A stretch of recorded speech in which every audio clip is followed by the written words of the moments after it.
Most people think the stock market is just gambling or a game of luck.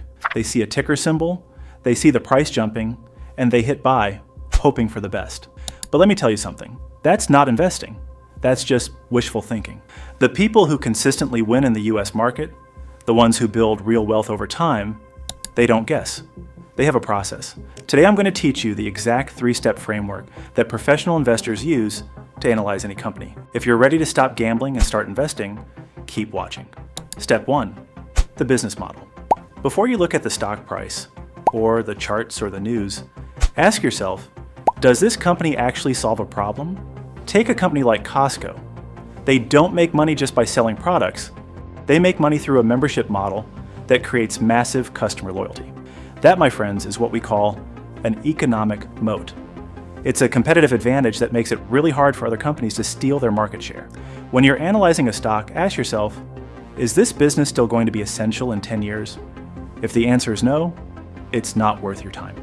Step 2, the financial health. Once you find a business you love, it's time to check if they're actually healthy. You don't need a degree in finance for this, but you do need to know where to look. Every public company in the US is required to file an annual report with the SEC. It's called a 10K. Go to sites like Yahoo Finance and check 3 things. First, is their revenue growing?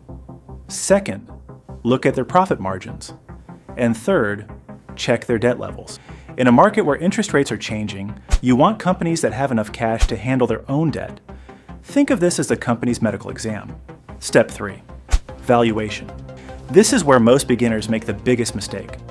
You could find a world-class company like Apple or Nvidia, but if you buy it at an insane price, you're still setting yourself up for failure.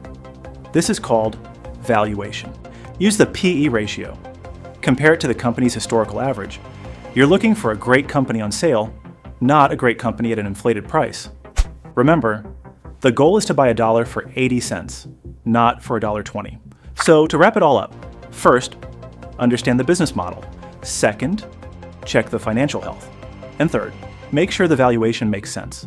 It's a simple checklist, but it's the difference between a successful investor and someone who's just guessing. Quick reminder, I am not a financial advisor.